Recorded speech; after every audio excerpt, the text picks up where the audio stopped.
Good morning, YouTube. Welcome back to the channel. If you guys are new here, my name is Tyler Fikes, and today we are going to be working on my pretty new ZL1. This is the second video on the channel with the car. If you guys are interested in it, last video I was introducing the car to the channel, and there's going to be a lot more content to come with the car. So if you guys are interested in fast cars, make sure to hit the subscribe button and stick around. The purpose of today's video, we are going to be removing something in this car that makes it quieter. I don't think anybody goes out and gets a car like this and wants it to be quieter than it has to be. That being said, this is not the first YouTube video that shows how to remove this sound deadening plate. However, I am the only video that I have found so far that has a bone stock ZL1 and is going to be removing the sound deadening plate. So, at a minimum, even if you don't learn how to do it here, which I am going to show you a detailed how-to, you can at least use the sound comparisons. I'm going to do some sounds before and some sounds after removing the plate. You'll hear the Supercharger whine under a load on the road, and then just here in the garage revving. So what I mean in saying that is every other LT4 motor that I have seen with this modification done to it on YouTube, the car already has an intake and or an exhaust. Now those two things, one, the exhaust is going to be a lot louder than the factory exhaust, and it's going to kind of drown out the sound of the supercharger, and it's going to make it hard to tell if there was a difference from removing that plate. The second one, the cold air intake, that is going to add supercharger sound on its own. Once you put one of those intakes on, it gets more breathable and the supercharger makes more sound. Both of those things cost money. And on a car like this, both of those things cost a lot of money. So, in doing the modification to this specific car, this is bone stock, stock intake, stock tune, stock supercharger, pulley, exhaust. Nothing's been modified yet. Now, I do say the caveat yet because I would like to down the road, and that is the plan. However, for right now, we're just going to take that supercharger sound deadening plate out. I'm going to show you exactly how, and we're going to see if it truly makes a difference, if it makes the supercharger louder or not. Now this should be applicable to all LT4 motors, meaning this is applicable to the Z06, the ZL1, the Cadillac CTS5, Blackwing only the Blackwing has the LT4. So anything with an LT4 motor, which this car obviously has, this is going to be applicable to that, and hopefully we make your supercharger a little louder, get a little more of a whine out of it, in the cab, out of the cab, maybe even some performance. There's a little bit of a weight reduction, and maybe there's a little more airflow going in, and that's what makes it louder. Maybe with more air, we're making more power. Anyways, I'm gonna go get on the road in the car, show you guys some before sounds. It still sounds great, but of course, we wanna make it sound better. All right, so this is bone stock supercharger. Everything is intact inside of it, such as that little deadening plate that we're going to be taking out to hopefully get it a little louder. And the mufflers are stock, so it's not going to be overwhelming exhaust sound. Still give the supercharger a fair chance so we can hear that supercharger whine. So I'm going to do a little bit of a pull as a before, and we can try to listen and see how much supercharger whine we get.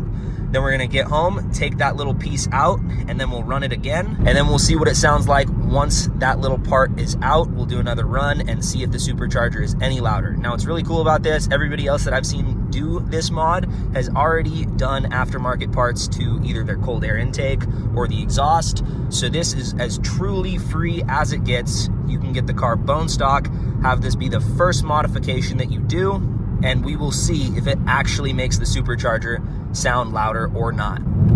So just a little into it. You can hear the supercharger a little bit, but it's not super prevalent. The exhaust definitely overpowers it. Hopefully, when we take that piece off, we get even more whine, and then I know a cold air intake, which we will do down the road also, definitely adds some supercharger whine. Here's a little closer, but not full throttle, and we'll listen for that supercharger.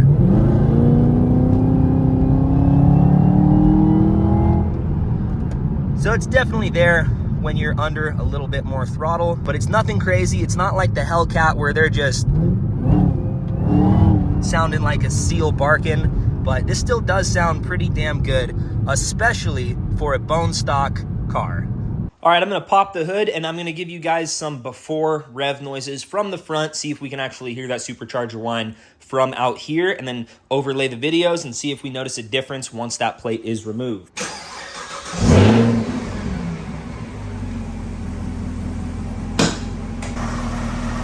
Get you guys up nice and close to that supercharger, and we will see how much you can hear it whine.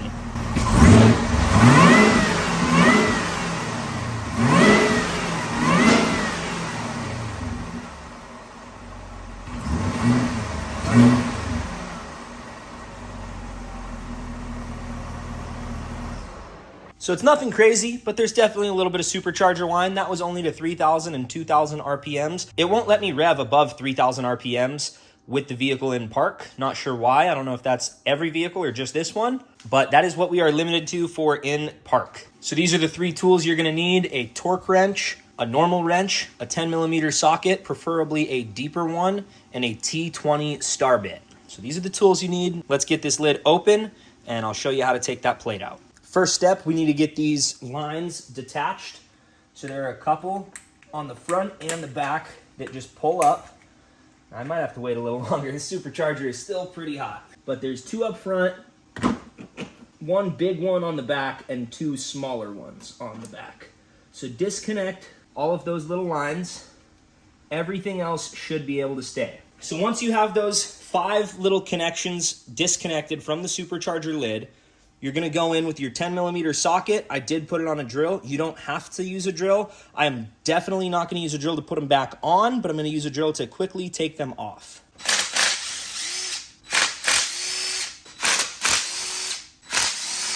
So you got 4 on the top, and those are the ones where you might need a little bit deeper of a socket to get to.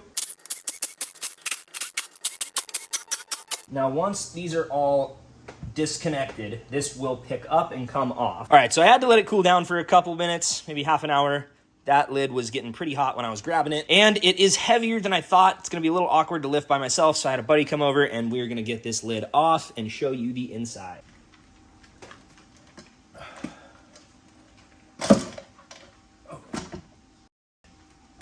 Yeah, it's still hot. Okay, so I managed with just one set of hands. This thing is still warm. I'm gonna set it down. So we'll take a look inside of the supercharger real quick. You can see the nice little corkscrews right there. The big cooling fans, definitely not as big as they could be, but this is after 2017. The LT4 does not have any more issues 18 and up with overheating in the supercharger, so long as you leave them stock.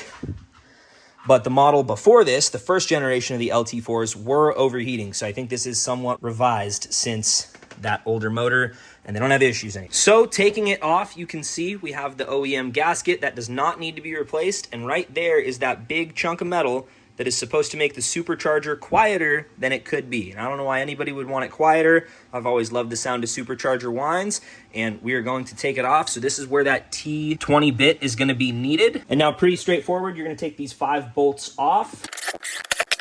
And here is that plate. There's a good little bit of oil behind there. That's cool. Looks like they wrote the date that it was put on, or probably the date it was put on. So this is that plate. It's supposed to make it quieter. While I have this open, I'm gonna wipe some of it out. Pretty dry for the most part. It just had a little bit of more viscous stuff on the plate and under the plate. Now you could leave these out and have the added weight reduction of 5 less bolts, or you could put them in there just to keep those threads nice and clean if for whatever reason you ever did want to put it back on. I think I'm gonna put the bolts back in so that there's not an extra little air cavity, although I highly doubt that's gonna change anything with how small it is and how much power this engine makes. But just so I don't lose them, we're gonna put them back in. So I changed my mind, I'm gonna leave them out. When you thread them in, they don't go all the way down because they accounted for the thickness of this, and I am not gonna leave these poking out with a little bit of extra gap. So I'm gonna be leaving these out, put them in a bag, keep them with this. I'll keep it, probably never gonna use it again, but just to have the stock parts, they're gonna be kept. Now that we have that deadening sound plate out, we're gonna put the lid back on. And it reinstalls the same way it came off. This little line on the side made it slightly difficult to get out, but just be careful and work around that stuff. Make sure nothing gets pinched underneath.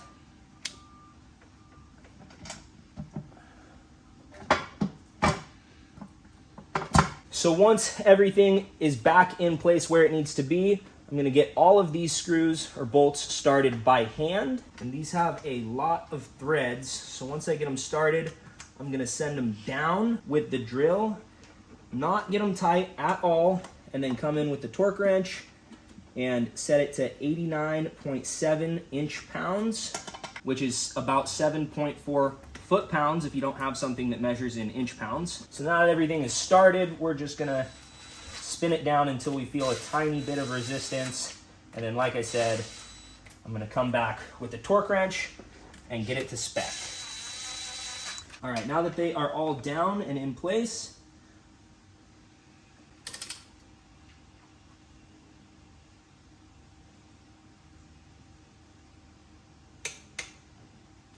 you're gonna torque them all just like that. And I'm still gonna go in a star pattern like you would with a wheel, just to keep everything even.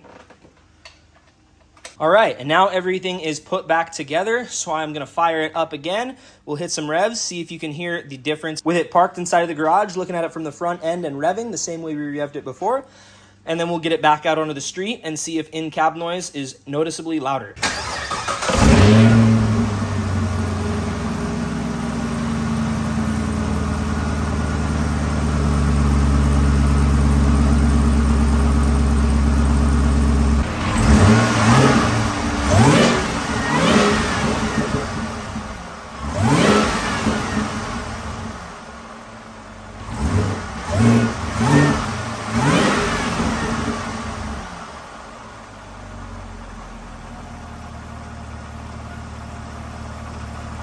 So we definitely still have some supercharger whine. I'm gonna lay the videos back and forth right after this, and you guys tell me if you think it's louder or not.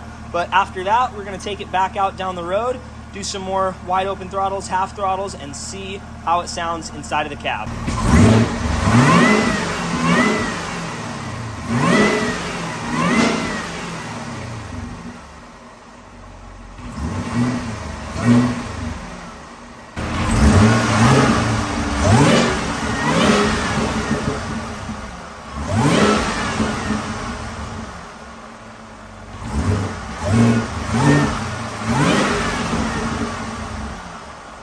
And do not forget to put the hoses back on, front and rear. And those 3 little clips back there, 2 up front, and we are done. First free mod to the ZL1. Now this is applicable, as the title says, to every LT4 motor. So now that we have that supercharger deadening sound plate out, we are gonna go hit the road and see if that supercharger is any louder from inside of the cab. Okay, so I've been driving it for a second. I haven't gone over like 2,500 RPMs yet, but it absolutely sounds louder. I'm gonna shut up in a second and let you guys hear it, but just on low RPMs, I can absolutely hear that supercharger starting to suck in air a little more than I did before, and it sounds pretty cool. So I am excited to hear it when I don't do wide open throttle, but get higher in the RPMs and see what we were seeing earlier, how much louder it is. I hope the audio is picked up, but what was really cool again about this one is this car is bone stock and I took the plate out. All of the other videos I've seen on YouTube so far, they have an aftermarket exhaust that kind of overpowers the sound of the supercharger, and they have the cold air intake that definitely already adds to the whine of the supercharger. So this is in stock configuration. This is what you are actually gonna gain taking that plate out without listening to any of the other sounds that this car already makes. So I will be quiet. We'll go up and down in the RPMs, and you guys let me know in the comments if you can tell the difference. Again, it's definitely louder. I just hope the camera does it justice.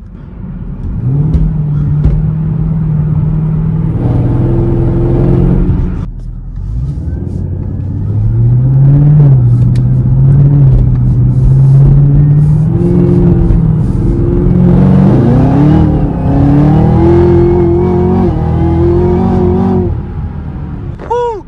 That supercharger screams. It's definitely louder. It is absolutely louder on those whistles. Oh yeah. That almost sounds like a Hellcat now.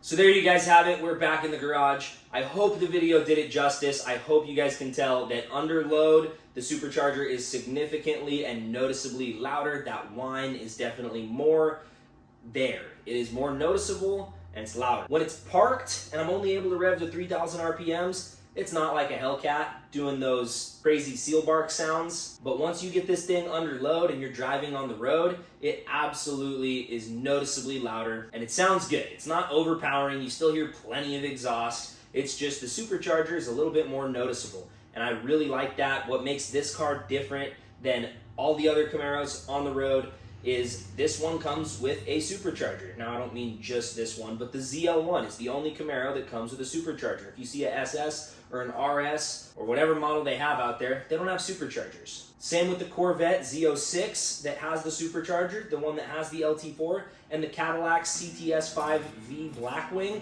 has the LT4, has a Supercharger. There are other cars that look very similar, but they're a lower model and they don't have the Supercharger. The Supercharger is part of what makes those cars and this car so cool and stand out so much from the other cars. Why would you want to muffle that sound? So taking this plate out, you're going to make the Supercharger louder, more noticeable, and it is a super quick and easy and free modification you can do to your car. It took me no more than 10 minutes if you don't count the half an hour I let the motor cool down once I opened it up. But literally like 10 minutes of actually working on the car, hood up, with tools, taking the part out and putting it back together wasn't more than 10 minutes. And like I said, this is the first car that I've seen that has a completely stock everything else and took the plate out. So I hope this video really helps you guys get a comparison of before and after. If you're debating on doing it, I really don't see a downside. I would just go ahead and do it. Please let me know what you guys think down in the comments. If you guys enjoyed the video or found it helpful, give it a thumbs up. And thank you all for watching. Until the next one, see you later.